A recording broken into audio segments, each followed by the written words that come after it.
Bismillahirrahmanirrahim. Assalamualaikum warahmatullahi wabarakatuh. Sahabat Kurma FM yang dirahmati Allah, Alhamdulillahirabbil alamin. Pada tahun ini kita semua masih diberi kesempatan untuk menjumpai bulan Ramadan.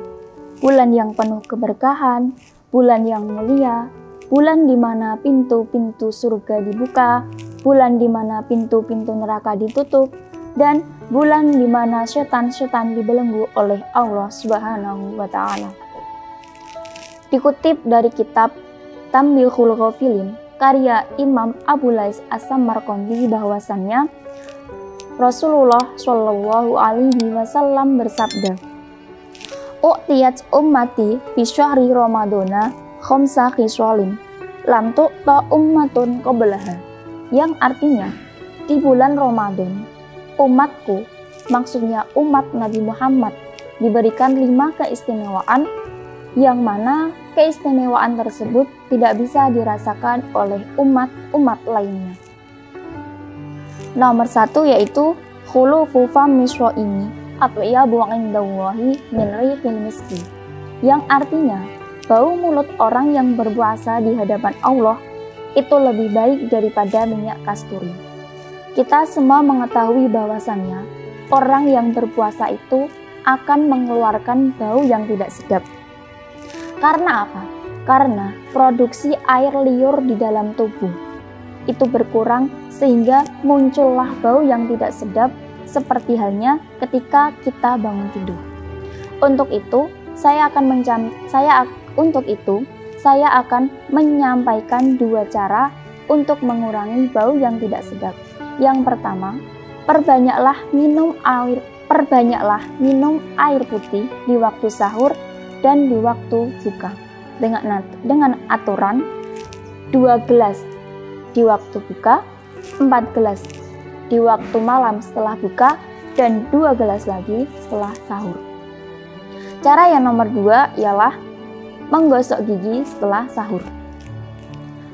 Maka dari itu, dengan bau yang tidak sedap tersebut, hendaknya orang yang berpuasa menyadari keadaannya dengan cara mengurangi kata-kata kotor dan menjaga lisannya. Antara lain yaitu memperbanyak tadarus, membaca istighfar, membaca sholawat, dan masih banyak lagi.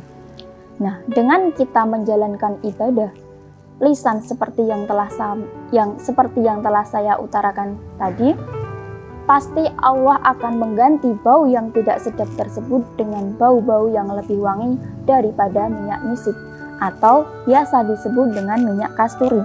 Minyak kasturi yaitu minyak yang berasal dari rusa jantan. Kemudian, keistimewaan yang nomor 2 ialah wa tastaghfiru lahum al-malaikatu hatta yuftiru, yang artinya orang-orang yang berpuasa dimintakan ampunan oleh malaikat hingga mereka berbuka. Keistimewaan yang nomor 2 ini menjadi keuntungan yang sangat besar bagi umat Nabi Muhammad, bagi orang yang berpuasa. Karena apa? Karena para malaikat dari waktu imsak hingga waktu sahur tidak henti-hentinya memintakan ampun untuk orang yang berpuasa, yang mana durasinya kurang lebih 14 jam. Padahal kita sendiri tidak mampu ketika kita diperintahkan untuk beristighfar selama kurang lebih 14 jam. Yang nomor 3, wa tusaffadu fihi maraddatus syayatin fala yukhlisuna fihi illa maka nuyukhlisun, yang artinya di bulan ini para setan dibelenggu oleh Allah sampai tidak ada kebebasan untuk menggoda di tengah orang yang berpuasa. Keistimewaan yang nomor 3 ini merupakan kemurahan dari Allah Subhanahu wa Ta'ala agar umat Nabi Muhammad yang sedang berpuasa bisa memaksimalkan ibadahnya di bulan Ramadan. Dengan dibelenggunya setan-setan di bulan Ramadan, setidaknya secara teori kemaksiatan itu bisa ditekan serendah-rendahnya. Akan tetapi, jika seseorang tetap melaksanakan kemaksiatan, tetap melakukan kemaksiatan, maka itu timbul dari diri sendiri karena tidak bisa mengendalikan hawa nafsunya. Kemudian keistimewaan yang nomor 4 ialah wa yuzayyinullahu lahum kulla yaumin jannatahu wa yaqulu lahu yushaqu ibadis shaimun ayyulqu anhum al-ma'unatu wal adl wa yaswiruna ilaika. Maksud dari keistimewaan yang nomor 4 ini ialah di bulan Ramadan Allah akan memperindah surga untuk orang-orang yang berpuasa.